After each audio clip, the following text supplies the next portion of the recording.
Thanks. In the wake of Argo's big win on Oscar night, some of the actual hostages who were held in Iran are hoping the renewed attention helps them win compensation for their struggles.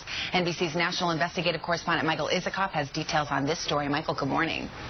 Savannah, good morning. The Oscar-winning film Argo, with its gripping account of the escape of 6 Americans from Iran, is refocusing attention on Capitol Hill to the real-life Iranian hostage crisis of 32 years ago. It's a story for which so far there has not been a happy ending.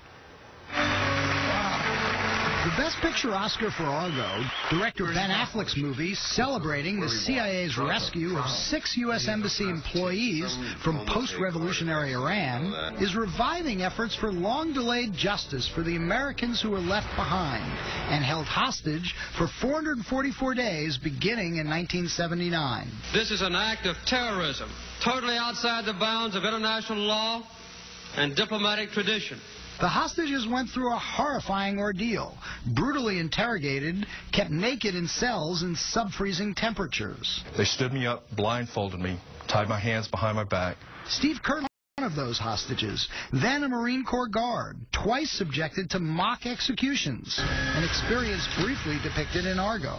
I thought that was going to be shot right there. Kirtley and other former hostages are still angry over their treatment and want compensation from the Iranian government. This is a big fish, and the big fish is accountability. That what was done at this point, they got away with it. Until now, the hostages' efforts have been blocked by a 1981 agreement known as the Algiers Accords that led to the hostages' release. U.S. officials reluctantly agreed the hostages couldn't sue their former captors. But thanks in part to Argo's publicity, there's a new effort in Congress to bypass that agreement. It's literally like having a gun to your head and giving up your rights.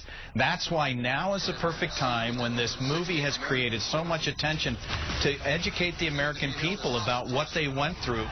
A bill to be introduced in the next few weeks by Congressman Bruce Braley, with dozens of co-sponsors, would create a special $400 million fund to compensate the hostages, using the proceeds of fines paid by companies that violate U.S. sanctions against Iran. It will be a relief none too soon for the former hostages. People remain upset, and then every year, I mean, we're up to 12, we watch someone else pass away. I don't want to go to any more memorial services before this is settled.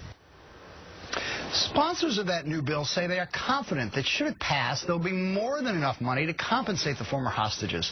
That's because they expect the number of companies hit with fines to increase thanks to tighter U.S. sanctions aimed at pressuring the Iranians over their nuclear program. Savannah? All right, Michael Isikoff in Washington, thank you. Coming up, remarkable